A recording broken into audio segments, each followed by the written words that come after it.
Hello friends, இன்றைக்கி Saturday கொஞ்சம் வீட்டிலேயே ஒர்க் பார்த்துட்டு இருந்தேன், ஆஃபீஸ் ஒர்க்கு. ஸோ ஒய்ஃப் வந்து சாப்பிடுங்க அப்படின்னு சொல்லி கூப்பிட்டாங்க.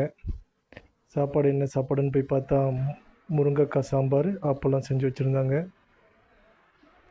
அப்போ சாப்பிட்டுட்டு இருக்கும்போது நல்ல தண்ணி வந்துச்சு. எங்கள் ஏரியாவில் ஒரு 10 நாளைக்கு ஒரு தடவை நல்ல தண்ணி வரும், அத்திக்கடவு வாட்ரு.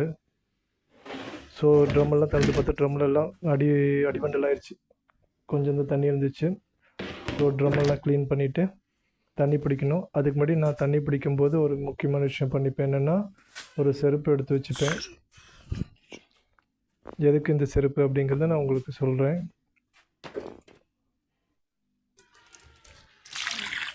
இப்போ தண்ணி அதில் ட்ரம்மில் இருக்கிற தண்ணியில் கொஞ்சம் நல்லா தண்ணியாக இருக்கிறதெல்லாம் எடுத்து தொட்டிக்குள்ளே விட்டுருவேன். எல்லாத்தையுமே கீழே ஊற்ற முடியாது. ஸோ தொட்டிக்குள்ளே விட்டுருவோம்.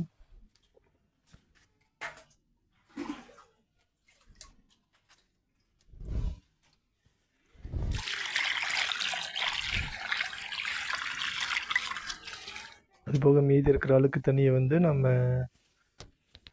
கீழே ஊற்றி அதை நல்லா கழுவிடுவோம்.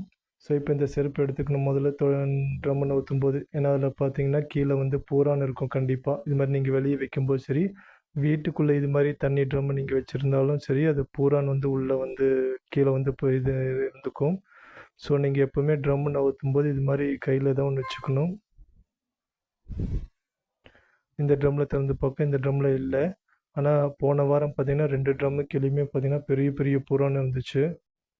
ஸோ எப்போவுமே கேர்ஃபுல்லாக இருக்கணும். எந்த பொருள் நவுத்தும் போதும் அதுக்கு கீழே ஏதாவது ஒரு இது இருக்க வாய்ப்பு இருக்குது, ஏதாவது ஒரு பூச்சி இருக்க வாய்ப்பு இருக்குது. ஸோ கேர்ஃபுல்லாக இருங்க. அதேமாதிரி தண்ணி தொட்டி நம்ம கழுவிட்டு இதில் பார்க்குறதுக்கு சுத்தமாக இருக்க மாதிரி தெரியுது. ஆனால் பார்த்திங்கன்னா ரொம்ப அழுக்கு இருக்குது. ஸோ நல்லா ப்ரஷ் போட்டு இது மாதிரி ஒரு ப்ரஷ் இருந்ததுன்னா அது ப்ரஷ் போட்டு நல்லா வாஷ் பண்ணிவிட்டு அது இந்த ஊஞ்சல் மாதிரி ஒரு லிக்விடு விட்டு நல்லா கொஞ்சம் வாஷ் பண்ணி, ரொம்ப விடக்கூடாது, ரொம்ப கெமிக்கல் ஆயிரும். ஸோ லைட்டாக ஒரு ட்ராப் மட்டும் விம்ஜெல் விட்டுட்டு இது பண்ணணும். இது பார்த்திங்கன்னா குடிநீர் குடிக்கிறதுக்காக பிடிச்சி வைக்கிற ட்ரம்மு, சின்ன ட்ரம்மு. இதுக்கு கீழே மோஸ்ட்லி இருக்காது. ஆனால் பார்த்திங்கன்னா இந்த தடவை இதுக்கு கீழே ஒரு பூரான் இருந்துச்சு. நான் அடிச்சிட்டேன், ஏன்னா சின்ன பூரான் தான். ஸோ இங்கே நாங்கள் உட்கார்ற இடங்கிறதுனால சரி இந்த இடத்துல வேண்டாம்னு சொல்லிட்டு தூக்கி கீழே வச்சாச்சு இந்த ட்ரம்மையும். இப்போ இந்த தண்ணி பார்க்குறீங்க, தண்ணி ட்ரம் இது மாதிரி சுற்றியே வச்சிடலாம். நம்ம ஃபுல்லாக நீட்டமாக போட்டுட்டு டியூப்பை போட்டு பிடிச்சோம்னா அது வர்றதுக்கு இதாகும். இது மாதிரி தேவையான அளவுக்கு மட்டும் நீங்கள் டியூப் போட்டு பிடிச்சிக்கோங்க. இது ஜூஸ், என்ன ஜூஸுன்னு உங்களுக்கு தெரியுமா தெரில. இது லெமன் ஜூஸு. லெமன் ஜூஸில் நாட்டு சர்க்கரை போட்டு ஒய்ஃப் கொடுத்தாங்க தண்ணி பிடிச்சி கொடுத்ததுக்காக. ஓகே ஃப்ரெண்ட்ஸ், பாய்.